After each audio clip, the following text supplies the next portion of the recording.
Olá, começa agora o programa Perfil. Para você que está assistindo pela primeira vez, aqui nós vamos falar além da política, dos projetos. O nosso objetivo é saber mais sobre a vida do vereador ou da vereadora, como foi a infância, qual será o livro preferido, pratica algum esporte? E ele vai contar uma história que ninguém conhece. Então fique ligado, porque começa agora o Perfil e o vereador de hoje está no segundo mandato. É filiado ao Republicanos, nasceu em São Luís do Maranhão e é formado em Administração de Empresas, Teologia, Língua Hebraica e Gestão Pública. É bispo da Igreja Universal. Já descobriu? Vereador Fernando Mendes, muito obrigado por ter aceito o convite para participar aqui do Perfil. E você tem diversas formações, né? Eu citei 4 aqui. Como é que foram essas escolhas? Muito obrigado, Gabriel. Eu sempre agradeço à TV Câmara por essa oportunidade, a gente conseguir chegar aos munícipes e contar um pouco da nossa história além da política. As formações vieram a acontecer por conta do trabalho que nós desenvolvemos, né? A questão da língua hebraica, por exemplo, a teologia está ligado por eu ser pastor, bispo da igreja e por ter morado muitos anos em Israel, então me obrigou, inclusive, a falar a língua hebraica. E a questão do serviço da gestão pública é por conta da iniciação à política que me trouxe esse entendimento que haveria essa necessidade de compreender melhor esse tipo de formação. E a gente vai falar bastante ainda sobre essas viagens, relação com Israel, então tem muitos assuntos aqui para a gente abordar aqui no Perfil. Como que foi a sua infância? Eu falei que você nasceu em São Luís do Maranhão. A sua infância foi lá ou não, você já saiu cedo? Não, totalmente lá. Eu sou filho de 4 irmãos, podem acreditar, eu sou o mais novo e sou o mais bonito também, pelo menos assim minha mãe falava, né? Tá. Nasci em São Luís é uma ilha, vivi até os 16, 17 anos. Tá. Por eu ter nascido em dezembro, com 16 anos já fiz vestibular. Tá. Na própria Universidade Maranhense, fui aprovado para Ciências Contábeis, né? Economia com uma suplência de Ciências Contábeis, assim era feito no passado. Depois eu fui para o Rio de Janeiro, tranquei essa matrícula, porque não tive condições de bancar o estudo, tinha que trabalhar. Então, a minha infância totalmente foi em São Luís. Todo o meu trabalho de infância com os irmãos, fui criado com uma mãe de criação, mas tive os irmãos por perto e fui desenvolvendo, sempre focado em estudo, porque havia uma rigidez muito grande da família que me criou. Tá. Eu louvo e agradeço por isso, porque foi que me deu condições de ter a disciplina que eu tenho, inclusive até hoje, está voltada à formação que eu tive como criança. Então, consegui estudar, passar, inclusive fiz vestibular muito cedo, com 16 anos eu já fiz meu vestibular, fui aprovado. E daí para frente foi por conta, porque eu fui para o Rio de Janeiro e no Rio de Janeiro eu tive que me virar. E na sua infância, você acredita que adquiriu uma maturidade muito cedo, já com 16 anos, prestando um vestibular, já querendo e vislumbrando uma profissão? Ou fazia aquelas brincadeiras, brincava na rua, teve uma infância como uma outra criança? Sim, o trabalho, a linha de infância com jogos, com esporte, as coisas de garotos, sempre isso existiu. Mas por conta da criação que tive, foi o que me forçou, vamos dizer assim, me deu o entendimento que eu tinha que ser bem sucedido na escola, porque haveria punições. As punições que hoje não se pode ter com as crianças, as cobranças que hoje não se tem com as crianças, se tinha no passado. E isso me deu uma formação, me deu uma direção ao meu caráter. Como é que foi essa transição na sua vida de São Luís do Maranhão para o Rio de Janeiro? 16 anos, de 16 para 17 anos, fiz vestibular, já namorava com a minha esposa. A mesma que eu namorei lá é a minha esposa hoje. Estou casado há 39 anos. Então, essa transição, eu fui primeiro, ela foi depois. Ela me acompanhou e ali me forçou ao trabalho. Foi quando eu entrei numa multinacional. Aliás, lá eu comecei um trabalho em linha de supermercado. E quando eu vim para São Paulo, já em 1980, 81, eu já estava em São Paulo, entrei numa multinacional e ali eu cheguei a ser gerente dessa empresa, dessa multinacional, que tem até hoje. E já em seguida, em 83, já casei com a minha esposa. e até hoje estamos casados, formamos uma grande família. O seu primeiro emprego foi no Rio de Janeiro em uma linha de supermercado? Rio de Janeiro, numa linha de supermercado, e o segundo foi também numa linha de supermercado, mas só que uma multinacional já em São Paulo. E este emprego que você arrumou foi por necessidade, para te ajudar a pagar as contas? Era uma experiência que você queria passar, que você sentia necessidade de trabalho? Como é que era essa época? Foi a oportunidade que surgiu. O primeiro que surgiu, eu entrei para trabalhar, porque era uma empresa que dava oportunidades. Né? Era uma empresa brasileira, mas que dava uma oportunidade.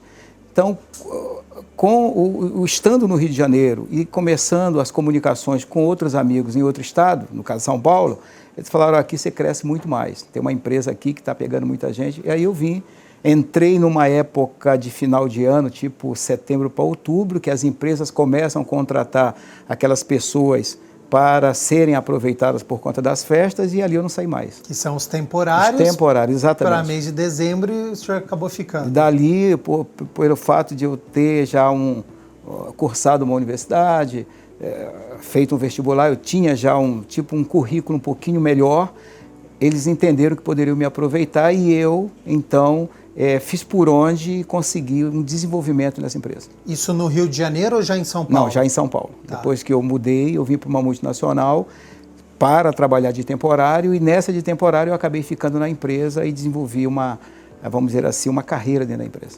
E essas transições, como é que foi para o senhor sair de São Luís do Maranhão, fazer uma adaptação no Rio de Janeiro, depois fazer uma adaptação na cidade de São Paulo? São Luís do Maranhão é uma cidade muito grande, mas você está vindo aqui para um centro-sul, sudeste, acredito que tenha mais opções. Como é que você lidou com tudo isso? Ou sempre foi muito responsável? Ou em algum momento falou, não, eu quero aproveitar tudo que a cidade oferece? Eu sempre tive assim um trabalho, eu sempre fui muito observador e vamos dizer assim, procurando oportunidades. Na verdade, a pessoa quando sai, pelo menos na minha época era assim, a pessoa que saía do seu estado, principalmente do Nordeste, vinha para aproveitar as oportunidades. Né? Muitos se perdem, muitos se perdiam.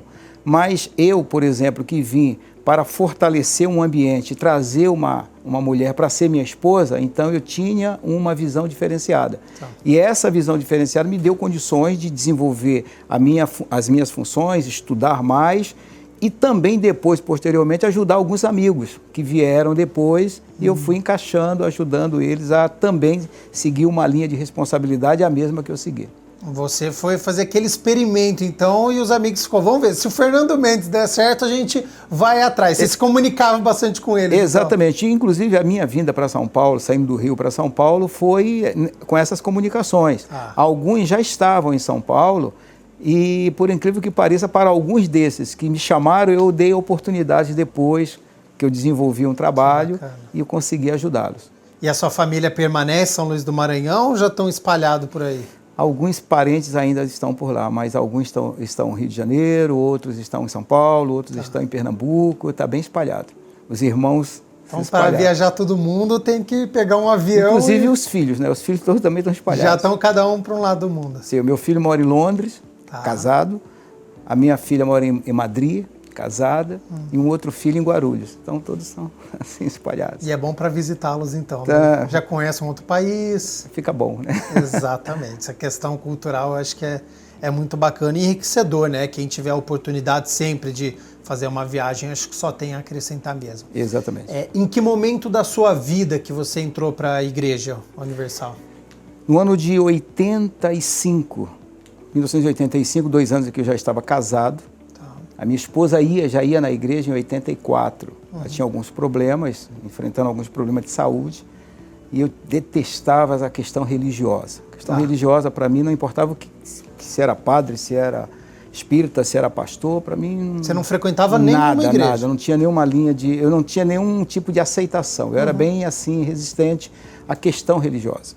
Eu entendia que a pessoa tinha que trabalhar, ser responsável e pronto. E que Deus estava lá e a gente aqui. Essa era a minha ignorância, né? Sim. E a minha esposa começou a ir na Igreja Universal, em São Paulo já.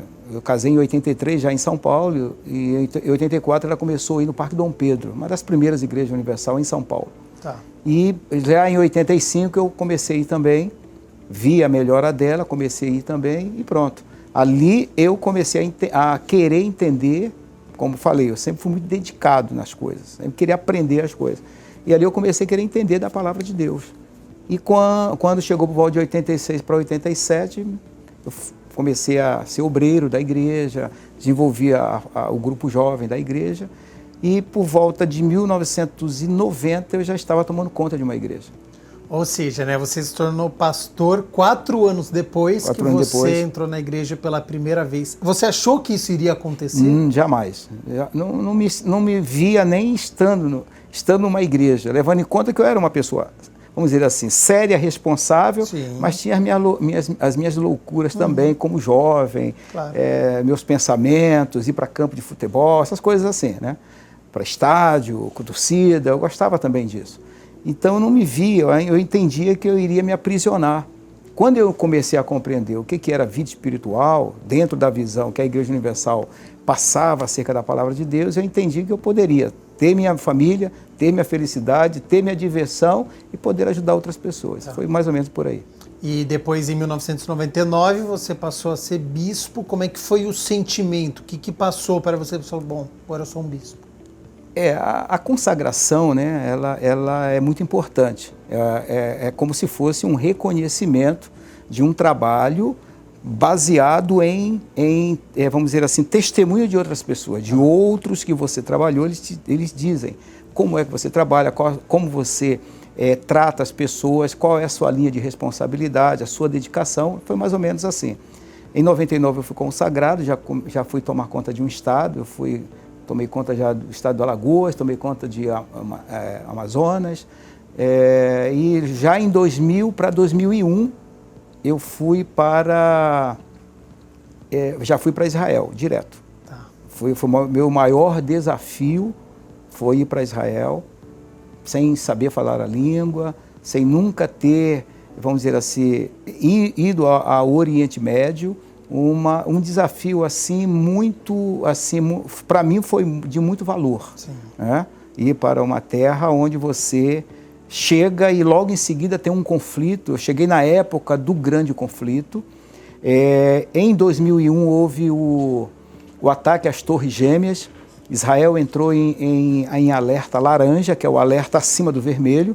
Assim como tem aí as fases aí do coronavírus. São Paulo. Lá o alerta vermelho é um alerta de terrorismo e o alerta laranja é aquele de ataque mesmo, ataque de nações. E eu cheguei exatamente na época da chamada intifada em Israel, que houve tinha ataques, mais ou menos 50 ataques diários, entre pedrada, facada e explosões em ônibus, em outros meios de transporte. Eu cheguei num momento muito difícil, onde as embaixadas davam ordem aos seus cidadãos, as embaixadas, inclusive a brasileira, para não sair de casa, para ficar o mais restrito possível por conta do perigo de ser morto. Você pensou em sair de lá nessa época? Falou, o que eu estou fazendo aqui no meio de uma guerra? Não, eu aproveitei para estudar. Aproveitei para estudar, Mas, mesmo diante do medo, você tinha concentração, estava num lugar seguro e falou, eu preciso aproveitar da melhor maneira, porque eu fui para uma missão, para um trabalho, né? Se a igreja, assim, visse, havia comunicação comigo. Tá. E eu sempre dizia, não, isso aí vai passar. Sempre, desde a Bíblia, sempre teve essas guerras, aqui é mais uma. E nós conseguimos ficar 8 anos em Tel Aviv. Ficou bastante. Fiquei um bom tempo, deu tempo de fazer meu curso, deu tempo de estudar, me formar, aprender a língua, pregar em hebraico, ajudar pessoas. Legal. E quando eu pensei que estava tudo bem, poxa, dominei a língua, recebi uma ligação, você vai para a Grécia. Aí eu fui para Atenas. Nossa, que é uma língua Uma também outra língua totalmente diferente, mas aí eu já tinha experiência de como fazer, de como estar em um país estrangeiro, né? Embora a Grécia é língua milenar, mas é Europa. Então já teve uma outra, era um outro sentido em relação ao alimento, em relação à vestimenta. Então fiquei lá, fiquei 1 ano e pouquinho, mas foram grandes experiências para quem prega a palavra de Deus, poder viver um caminho que a Bíblia mostra muito bem entre Israel e Grécia. Em que momento da sua vida você decidiu se filiar a um partido político e entrar para a política? Eu saí do Brasil em 2000, voltei em 2010. Eu fiquei 10 anos fora e voltei para Minas Gerais. De Minas Gerais eu fui para o Espírito Santo. No Espírito Santo, o atual presidente do nosso partido, na época era PRB, agora Republicanos, ele me ligou e falou: eu acho que eu preciso de você num determinado estado para nos ajudar na política. Você topa? Claro, se houver uma direção, uma ordem da igreja, eu vou ajudar. E assim eu fui. Aí ele falou: você vai cuidar então lá em Goiás. Aí eu fui cuidar do partido em Goiás, sem nunca ter nada envolvido com política. Apenas, nós sempre estamos envolvidos com política. Sim. Quando a nossa convivência tem sempre um ar político. Claro. Porém, nunca assim partidariamente. Uhum. Então eu fui para Goiás, desenvolvemos um trabalho no estado de Goiás. Primeiro eu fui para o Espírito Santo, fizemos em 2012, se não me falha a memória, a eleição de vereadores lá, eu cuidei do partido no estado. Depois eu fui em 2014 para a eleição, para cuidar da campanha já de presidente, governador, em 2014 no estado de Goiás. E depois que passou tudo isso, me ligaram e avisaram assim: olha, nós perdemos o nosso vereador lá em Campinas. Nós tínhamos um vereador que foi eleito em 2012, mas em 2014 ele foi eleito para deputado federal, cidade muito grande. E na sua lista aqui fala que você trabalhou há alguns anos em Campinas. Topa ir para lá para ser o vereador de lá? Eu falei: olha, estou lá. Eu saí de Campinas com 800 mil habitantes, voltei de 1.200.000.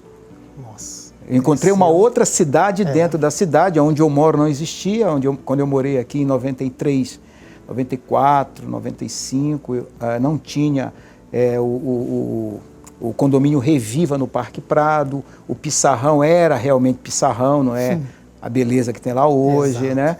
Então eu encontrei uma outra cidade dentro de Campinas, né? Outros bairros, quantas coisas aconteceram 20 e poucos anos depois. Eu saí de Campinas de 95 para 96, voltei em 2015, então foi uma outra realidade. Cidadão do mundo. Você lembra quantas cidades você já morou?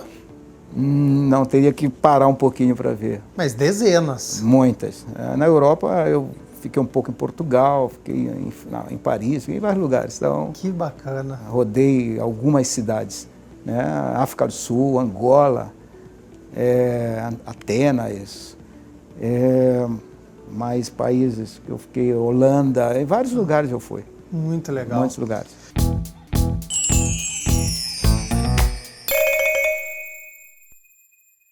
Vereador, nós temos um quadro aqui no nosso programa que chama O que Ninguém Sabe, para o senhor contar alguma história, alguma curiosidade, alguma coisa que quem está em casa não tem a menor noção, mas que aconteceu e que é verdade.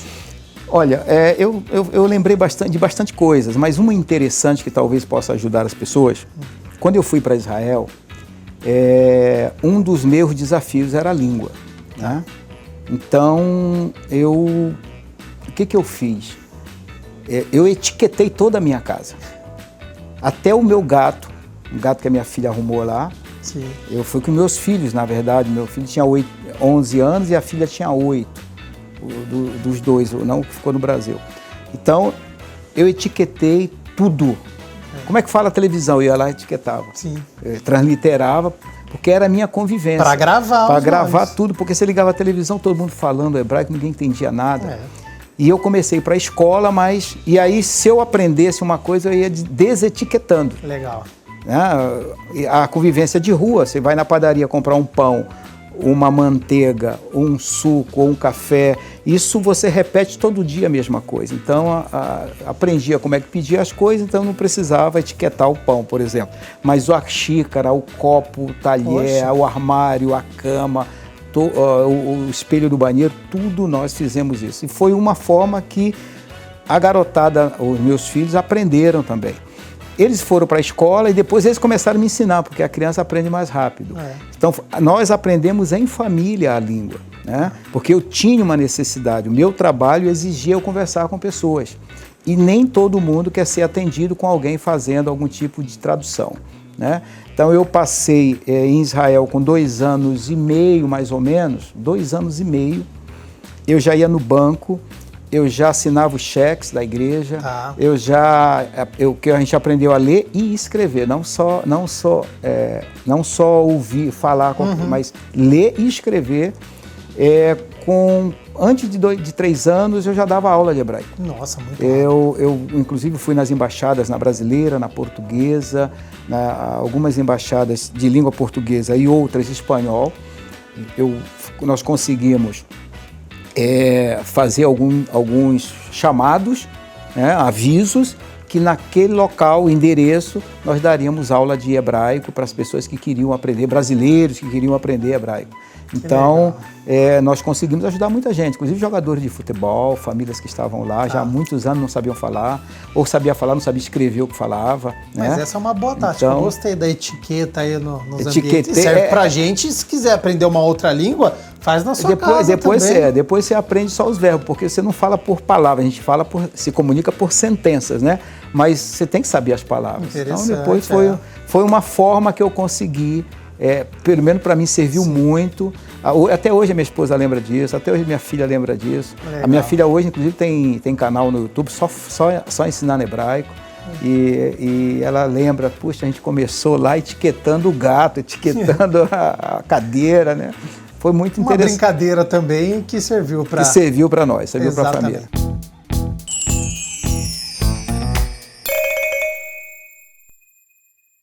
Vereador, para a gente encerrar mais um quadro aqui, agora com as suas preferências. Então, eu vou fazendo algumas perguntas e você responde para a gente. Seu livro preferido? É a Bíblia. O melhor filme que você já assistiu?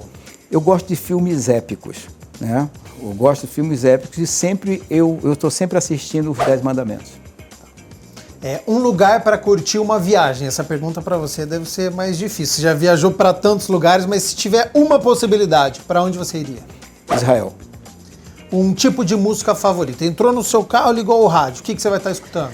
Olha, eu ouço muito, eu não tenho muita preferência pela questão do estilo da música. Eu ouço muitas músicas evangélicas por causa do meu trabalho, né?